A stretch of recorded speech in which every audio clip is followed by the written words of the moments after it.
Assalamualaikum warahmatullahi wabarakatuh. Kami dari kelompok 1 dalam video ini akan menjelaskan mengenai bimbingan konseling untuk meningkatkan motivasi berprestasi. Sebelum membahas ke materi inti, alangkah lebih baiknya kita mengetahui terlebih dahulu tentang apa itu motivasi. Motivasi bisa diartikan sebagai suatu dorongan, daya upaya, maupun daya penggerak. Motivasi itu sendiri merupakan suatu energi penggerak yang dapat mengarahkan dan dapat memperkuat serta mendorong individu untuk berperilaku. Kemudian motivasi merupakan suatu kondisi internal individu yang mendorongnya untuk berbuat sesuatu. Motivasi dapat dibagi menjadi dua, yaitu motivasi intrinsik dan ekstrinsik. Motivasi intrinsik merupakan motivasi yang berasal dari diri individu itu sendiri. Contohnya seperti keinginan untuk berhasil, seperti keinginan untuk memahami sesuatu hal, keinginan untuk mencari tahu, dan lain sebagainya. Motivasi ekstrinsik adalah motivasi yang berasal dari luar individu. Contohnya keinginan untuk mendapatkan pujian, mendapatkan hadiah, maupun pengakuan dari orang lain. Lalu, apa yang dimaksud dengan motivasi berprestasi? Motivasi berprestasi atau achievement motivation merupakan suatu hal yang mendorong atau menggerakkan suatu individu untuk berprestasi dengan menunjukkan peningkatan ke arah standar excellent. Kemudian motivasi berprestasi itu didefinisikan sebagai suatu usaha seseorang untuk mencapai kesuksesan atau keberhasilan dalam kompetisi dengan standar keunggulan tertentu. Dalam motivasi berprestasi itu ada standar keunggulan yang dibagi menjadi 3, yaitu standar keunggulan yang berdasarkan penyelesaian tugas. Kedua itu ada standar keunggulan yang berasal dari diri individu itu sendiri. Ketiga itu ada standar keunggulan yang berasal dari orang lain. Standar keunggulan yang berasal dari penyelesaian tugas yang berdasarkan dengan penyelesaian tugas itu contohnya seperti apabila suatu individu atau seseorang itu ingin menyelesaikan tugas dengan sebaik-baiknya untuk mencapai hasil yang baik pula. Kedua ada standar keunggulan yang berasal dari diri individu itu sendiri. Contohnya seperti individu ingin memperoleh hasil yang lebih baik dari sebelumnya.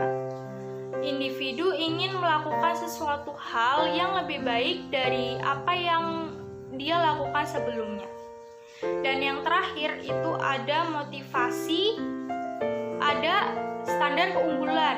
Ada standar keunggulan yang berdasarkan dari orang lain, yaitu ketika suatu individu ingin mengungguli orang lain, ingin lebih berprestasi dari orang lain, dan ingin mempunyai hasil yang lebih baik dari orang lain.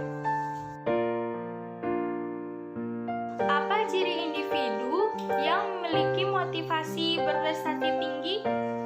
Individu yang memiliki motivasi berprestasi tinggi itu biasanya akan memiliki tanggung jawab yang tinggi pula. Dia tuh akan lebih ulet, lebih giat, dan memiliki perencanaan terhadap masa depan. Kemudian dia juga memiliki harapan yang tinggi untuk sukses dan berhasil, dan memiliki keinginan untuk menyelesaikan tugasnya dengan baik. Seseorang yang memiliki motivasi berprestasi tinggi biasanya tidak peduli terhadap adanya imbalan atau tidak ketika dia melakukan sesuatu. Dia hanya ingin melakukan sebaik-baiknya hal, melakukan suatu hal yang dia akan berusaha sekuat tenaga untuk melakukan suatu hal dengan sebaik-baiknya. Tidak peduli ada tidaknya hadiah, imbalan, dan lain sebagainya. Kemudian seorang individu yang memiliki motivasi tinggi itu biasanya memiliki pertimbangan tertentu ketika dia akan melakukan sesuatu. Hal yang menyebabkan motivasi berprestasi rendah. Yang pertama itu lemahnya motivasi dalam diri siswa, sehingga menyebabkan siswa kurang berminat dalam belajar. Siswa tidak mempunyai tujuan dan cita-cita yang jelas. Siswa tidak percaya diri dan merasa dirinya tidak pintar. Yang kedua itu siswa bermasalah. Masalah dalam kehidupan siswa biasanya akan berpengaruh dengan prestasi siswa di sekolah. Bahkan sebagian siswa sampai terlibat kenakalan di sekolah. Adapun masalah kenakalan di sekolah biasanya pada pertengkaran dengan teman, pacaran, putus cinta, dan lain-lain. 3. Kurangnya perhatian orang tua di rumah. Orang tua mempunyai peran yang sangat penting untuk mendidik anaknya di rumah, karena secara tidak sadar apapun yang berasal dari orang tua, baik sikap maupun sifat, akan menjadi panutan anak. Dan yang terakhir itu pergaulan buruk. Siswa yang bergaul dengan teman-temannya baik di rumah maupun di sekolah pastinya akan terjerumus dalam kenakalan pula. Biasanya siswa yang nakal akan terjerumus dengan kenakalannya itu, dan siswa yang baik biasanya akan terbawa dengan yang baik pula. Selanjutnya yaitu faktor-faktor yang mempengaruhi motivasi berprestasi, yaitu suatu proses psikologis yang mempunyai arah dan tujuan untuk sukses sebagai ukuran terbaik. Motivasi berprestasi dipengaruhi oleh dua faktor. Yang pertama itu ada faktor individu. Sebagai pribadi mencakup sejumlah aspek yang saling berkaitan, yaitu antara kemampuan, kebutuhan, minat, dan harapan. Yang kedua itu ada faktor lingkungan, yaitu adanya norma standar yang harus dicapai di lingkungan. 2. Adanya situasi kompetisi sebagai konsekuensi. Dan yang terakhir itu jenis tugas dan situasi menantang dalam lingkungan. Baik, di kesempatan kali ini saya akan menjelaskan mengenai pengertian bimbingan konseling dan peran bimbingan konseling untuk meningkatkan motivasi berprestasi. Sebelumnya, saya telah membaca dari beberapa sumber bahwa bimbingan konseling merupakan suatu proses pemberian bantuan secara sistematis dan secara kontinu melalui konselor kepada konseli untuk memecahkan masalah secara bersama-sama. Dalam hal ini, bimbingan konseling dilaksanakan secara sistematis dan kontinu, artinya bimbingan konseling dilaksanakan secara runtut dan secara terus-menerus atau berkelanjutan. Nah, peran bimbingan konseling ini sangat penting dalam meningkatkan motivasi berprestasi peserta didik. Sebelumnya, motivasi berprestasi itu apa sih? Motivasi berprestasi merupakan suatu upaya yang dilakukan guru, terutama guru bimbingan konseling, untuk membuat peserta didik lebih semangat dalam mencapai kemampuan siswa atau mencapai target yang telah ditentukan, baik dalam bidang akademik maupun dalam non-akademik. Motivasi berprestasi ini sangat penting dan sangat perlu untuk kita tanamkan dalam peserta didik, karena dalam motivasi berprestasi ini dapat menumbuhkan semangat kembali belajar peserta didik agar meraih prestasi yang ingin dicapai seperti itu.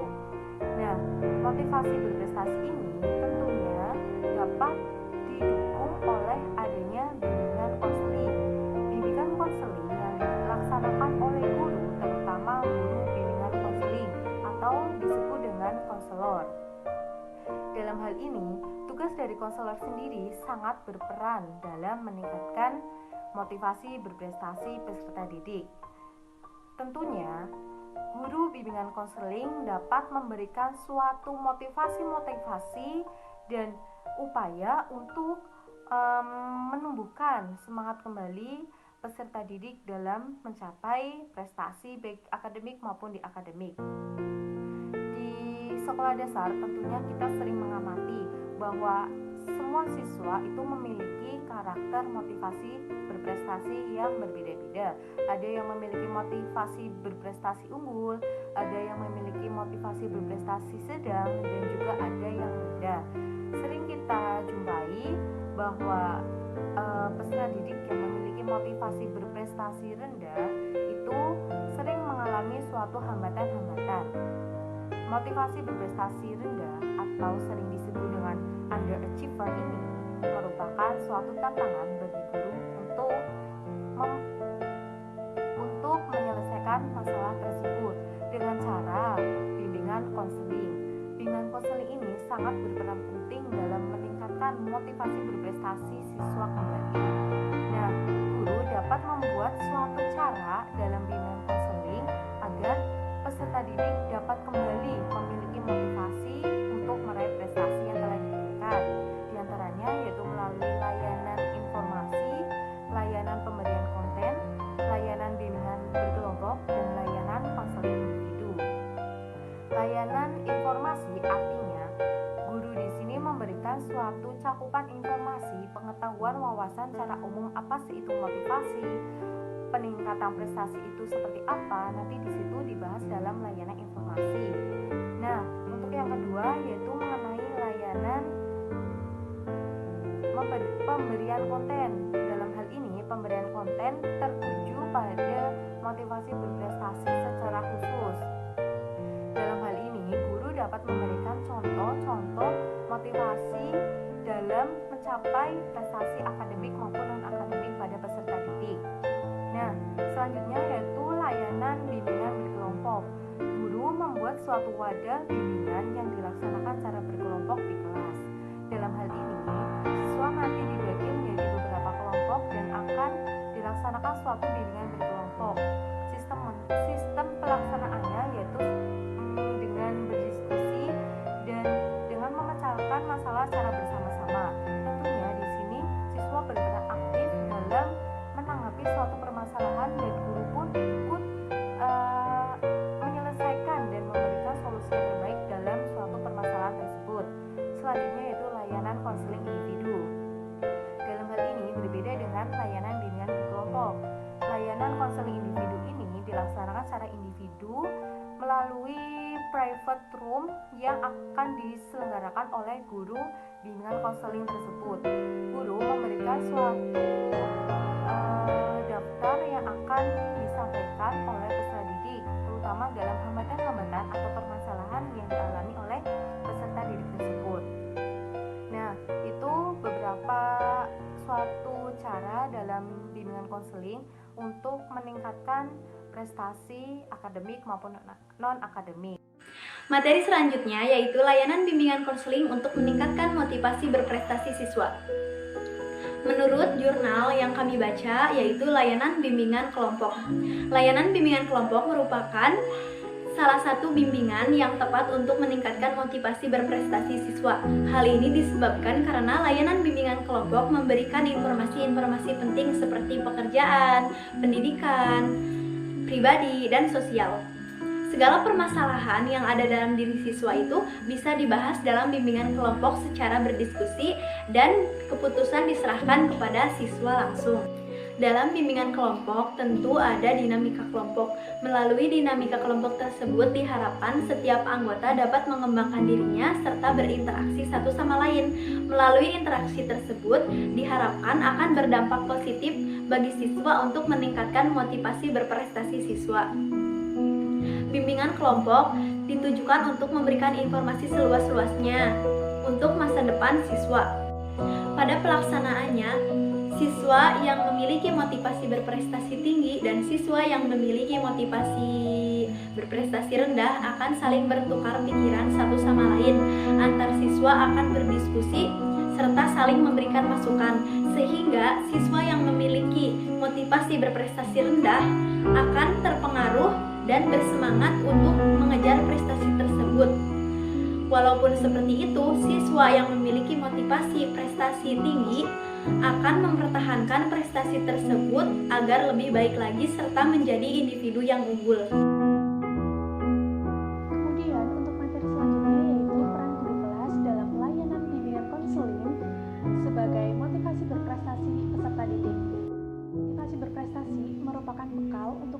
sukses.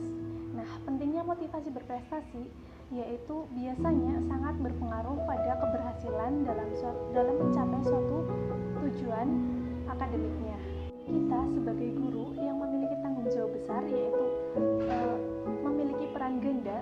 Selain mendidik, membimbing, juga kita harus dapat memberikan perhatian kepada peserta didiknya. Kemudian, peran guru sebagai pelaksana bimbingan konseling berperan juga menasihati peserta didik, memberikan teguran kepada peserta didik, kemudian juga memberi pujian, bahkan memberikan hukuman. Dan kita dituntut untuk dapat memberikan contoh sebagai fasilitator pada peserta didik. Guru mempunyai tugas memberikan arahan dan motivasi kepada peserta didik, bahkan semangat dalam belajar. Nah, salah satu strategi dalam membangun motivasi berprestasi pada peserta didik yaitu dengan pendekatan terhadap peserta didik. Maksudnya di sini yaitu guru melakukan pendekatan terhadap peserta didik, yang artinya antara guru dan peserta didik itu jangan ada pembatas. Dengan hal itu, maka peserta didik akan lebih leluasa dalam menyampaikan apa yang ia rasakan. Maksudnya peserta didik akan lebih leluasa untuk curhat kepada gurunya. Nah, dengan hal tersebut, maka guru juga akan mengetahui perkembangan peserta didik baik dalam bidang akademik maupun non-akademik. Nah, apabila sudah terjalin kedekatan antara guru dan peserta didik, maka di situ guru dapat memberikan sebuah cara sehingga peserta didik itu akan lebih menjadi berprestasi. Demikian yang dapat kami sampaikan. Kami mohon maaf apabila terdapat kesalahan ataupun tutur kata yang salah, kurang berkenan. Wassalamualaikum warahmatullahi wabarakatuh.